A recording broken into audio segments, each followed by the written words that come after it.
A young boy, a young man, born just the other day, has a go at the President of the Republic of Kenya on a key political issue. Some would say even a technical political issue. What do they know? And this is not just any other young man. This is allegedly the son of the Deputy President of the Republic of Kenya, William Samoei Ruto. His name is Nick Ruto, actually the Deputy President's firstborn son. And all this drama unfolds on social media. And very significant, extremely significant, it happens very shortly after some drama at Uhuru Gardens that is actually a major setback in the campaign of William Samoei Ruto for the presidency in 2022. So it looks very much like a retaliation. Indeed, we'll discuss why it must have been a retaliation later on in this video. Stay with me. You'll discover some things that will that will just shock you. But let us start by getting all our facts correct. Okay? Because not all the facts in that story are accurate. But even before that, let's meet Nick Ruto. Let's hear him speak. Let's try and figure out what kind of person he is. Because obviously this will be relevant to our discussion, our analysis, our digging today. Extremely relevant.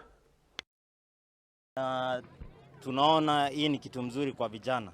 Badala ya vijana kushiriki kwa maneno nyingine kama madawa na nini, waacha tuende kwa michezo. Michezo ndio dawa sasa. So sisi hatuna mambo nyingi. Sisi tumeona teams wengi wakicheza hapa. Na tumeona hata nimeongea na Mohamed. Na Mohamed ameambia vile miradi hizi zinasaidia vijana. Sababu gani? Kuna kijana mmoja alikuwa ameshiriki kwa hizi mipira ambaye kwa sasa amepata ajira kupitia njia kama hizi. So tunaomba vijana wote kwa Kenya wakiwa wapi, wherever you are, we ask you to come out and participate in such events, because these are events that will uplift the youth and will give us the vision, and even the people in leadership will be able to trust us and empower us. The leadership should take responsibility and be able to come out, speak to this youth, and even pass a message to them. There is a way to advise the youth to come out of those problems and be able to guide them. That's Nick Ruto. Now, allow me to use this as an example of why I don't rush into making a video when something happens. When you see a video by Kumekucha Chris, you should be sure that I know more than what I've said on the video. In my previous video, I had a discussion with somebody who's very close to Musalia Mudavadi, and they were attacking me. They said, Chris, how can you people say that Musalia is in Ruto's camp? My response, all the evidence on the ground right now is pointing to that. Their response, no, you're wrong. Let me have a conversation with him. I'll get back to you. And I asked him, you have a conversation with who? Musalia Mudavadi. Now I need to tell you I've known this informant for a long time. They've given me a lot of information that has panned out. Some of it very sensitive. Some of it you would need contacts at the highest level to get. For instance, this is the man who broke it to me for the first time, that former president of Tanzania, John Pombe Magufuli, was actually at Nairobi Hospital. And this is before the screaming headlines even appeared. Bottom line, who you see mtu hivi hivi. So they got back to me and they told me, no, Musalia Mudavadi will never in DP Ruto's camp. And they gave me a lot of other information, which was all relevant in proving that the points presented in my previous video are all 100% accurate.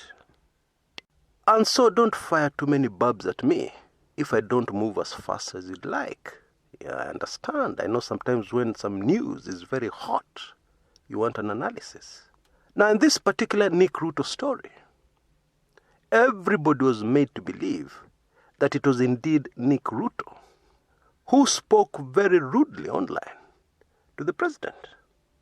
And the evidence people were going by was that the account, the social media account, was verified. Now, you need to know, and this has been proven so many times in the past, that not all verified accounts belong to the people you're told they belong to. Many verified accounts are fake. And indeed, Bwana Dennis Itumbi, who is in Team Tangatanga, has told us that that Nick Ruto account is fake. It is not him. Now, what I'm about to tell you next may surprise you. This new information doesn't change the story. The only thing this new piece of information does is to enable us to sympathize with a young man called Nick Ruto, who has hardly started his life. And people are trying to put baggage on the young man's shoulder. Baggage that will definitely haunt him later on in life. For instance, if he goes to a job interview somewhere and everything is okay, and then somebody remembers this is the Nick Ruto who fired barbs at the president online, do you think that employer will go ahead and employ him? Now, you may tell me that his father is very wealthy. He has enough money to take care of Nick Ruto and several generations of the Ruto family after that. But my response to you is simply this: you're not God Almighty.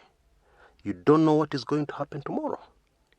And even if indeed it is going to happen that Nick Ruto is not going to have any problems as a result of his father's vast fortune, I would still tell you it is a bad idea to put any baggage on the young man's shoulders. Things that are going to affect him in future. That is very wrong.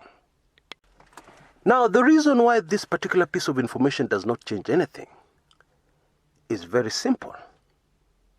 Whoever used that fake account is not in Team Keleweke, is not a Raila Odinga supporter. That is for sure. They are definitely in Team Tangatanga. Number two, we know that Team Tangatanga has a very huge army of keyboard warriors. And therefore, we can conclude very safely that whoever fired barbs at the president using Nick Ruto's name was from Team Tangatanga, was from this team of the deputy president's keyboard warriors. That is rather obvious. And remember, the remarks were very bitter, accusing the president of being wrong by saying that BBI is a dream deferred. Who else would be very bitter at that particular point in time? Who else? I mean, the evidence is just screaming at us. I mean, the story here is so clear. Somebody was so provoked. Somebody was so angry that they felt they had to hit back at the president immediately without wasting any time. Now, and we don't have to be qualified psychiatrists to do this. If we're to do a profile of the political players, the two major political players, a profile on character, who fits the profile of wanting to hit back immediately? You tell me. Is it Raila Odinga? Does he fit that profile? I mean, people call him Muganga, they call him all kinds of names. There is no response from Raila. 6 months later, he addresses the Muganga issue. That's Raila for you. Now, in my opinion, this is a huge advantage for a political player. Somebody who's not emotional. Somebody who does not respond immediately, emotionally, while they have my feelings. This is a huge advantage. Let me give you a simple example from everyday life. Your landlord comes one day when you're not in and insults your young daughter. Yeah, uses some very abusive language on them. Now let us look at two different reactions. Yeah, the first is that you go ballistic. You get very annoyed. You pick up the phone and call your landlord. Without thinking, you're just angry. Umekasirika. Kwani iko nini? And your landlord comes and asks you to move out of his house. You try and scramble around for evidence to prove your case in a court of law. But the landlord has already covered his tracks before coming to you and asking you to move. He's not stupid. You suffer. Your family suffers. You have nowhere to live. You can't find a house in seconds. And even if you do, the inconvenience and the shame, yule aliambiwa na landlord ahame, sijui alifanyana nini. The second reaction, you're very angry, but you control your temper. You are determined to act in a very calculating way. So you keep quiet. You don't contact the landlord. 2 months later, you move out of that house. And at exactly the same time, your landlord receives summons from a court of law to answer a case. You really deal with this abusive man properly and permanently.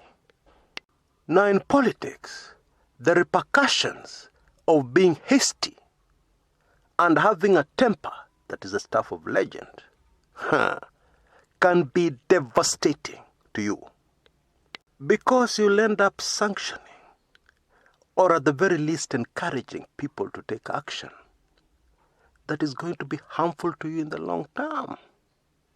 Like including your own son. Yeah, in this dirty business of politics.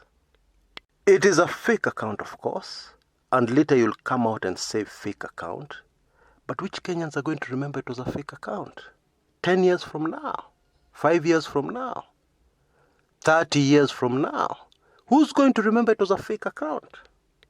You know, as a father, in my life, I have done many things that I regret. I believe it is the same with many people. But I always try my best to make sure that my sins and shortfalls do not affect my children. Yeah, let them remain with me. Let that baggage remain with me. They're going to accumulate baggages of their own. They're human. So why should I load them to carry mine as well as their own? No. And by the way, it is not logical for anybody to bring forward the argument that the deputy president had nothing to do with it. It's not logical. Because as a leader, you should be able to have some influence, positive influence on those who follow you, on those who are your fanatical supporters.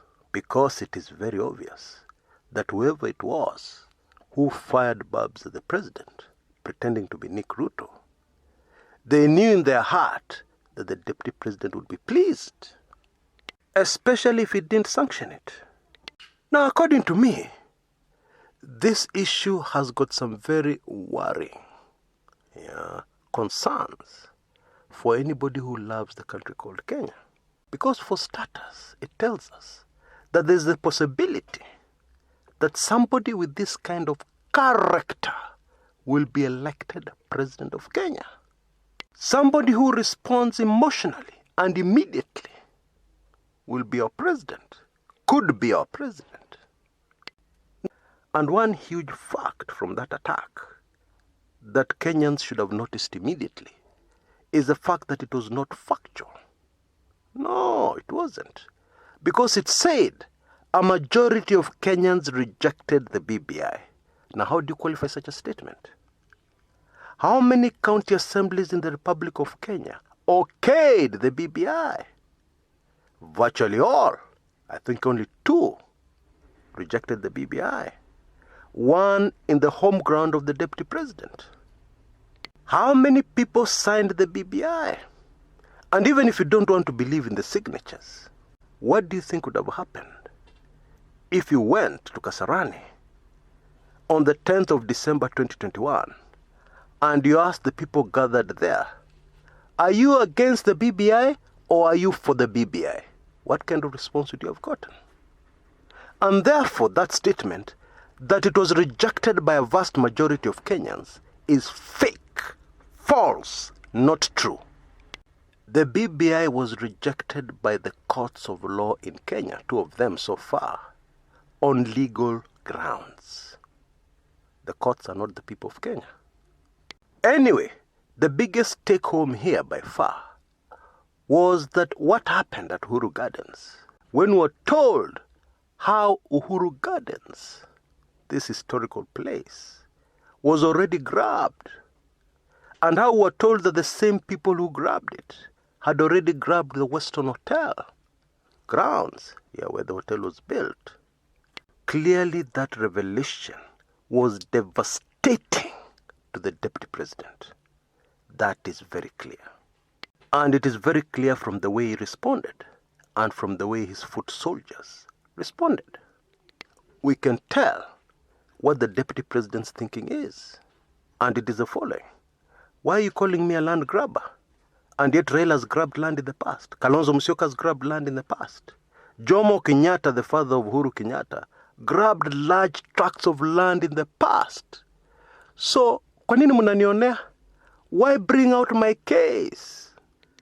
It is very unfair.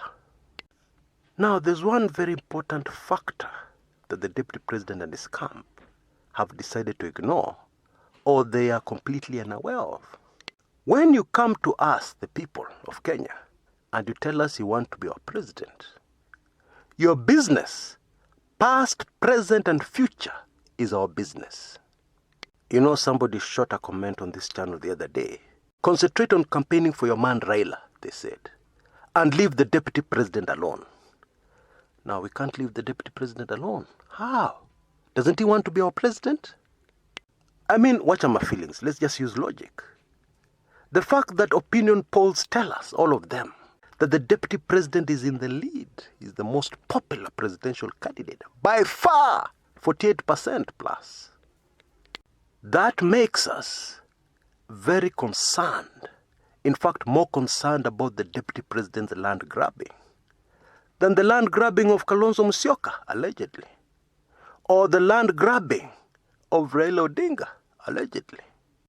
The molasses story about Raila is very old, and Raila has defended himself over the same in the past. And just remember, Kenyans are not stupid. There are many people who already knew this even before they took in this video. Kenyans are not stupid. Kenyans are very much aware. Kenyans have always been very much aware of these things. You know, Kenyans have a very interesting habit that you need to understand. They will keep quiet. They'll not say anything. And many people mistake this silence. And they think, oh, these guys have swallowed this thing. Kenyans agree with us. Kenyans have no problem with this article. Even when you give Kenyans fake opinion polls, many Kenyans just keep quiet. It doesn't mean they agree that the opinion poll is genuine. After all, we had opinion polls in 2007 telling us Kalonzo Musyoka was the most popular presidential candidate in the country. And we saw what happened in the elections. We had many, many opinion polls in 2017. Most of them done by wazungus. People whom my political lecturer believed cannot be bribed. Oh yes, every man has their weakness. And those opinion polls told us Jubilee was so popular they were going to win by a landslide. There would be no need to hide the server, with the real results in it. But we know what happened.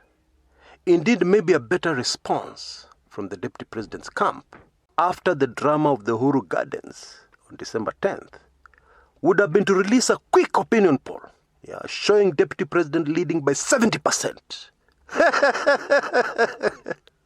And then in the articles in the media, published about that opinion poll, they would have sneaked in photographs of empty spaces at Kasarani during Raila's big day, Azimio la Umoja rally, to prove their point, opinion poll point, that currently the deputy president is the most popular presidential candidate by far. On a serious note, that would have been a better response, because it would have diverted attention away from the land grabbing issue, with people complaining, others supporting, etc., etc. But when you carry out a malicious attack against the president on social media, on Jamhuri Day, wakamono. Now, the clip I showed you earlier on of Nick Ruto speaking tells you a lot. It tells you, for instance, that this is not the profile that fits the person who attacked the president on social media on Jamhuri Day. Period. Until next time, this is Chris Kumekucha. Vipi? How are you? You look smart. Thanks. Okay. Acha nikusaidie kufunga hapo kidogo. Na hii ni nini hii dot? Yani Ndio iko mbele. design tu. I hope you have not removed the nini. The what? Nini, you know, I'm not like you.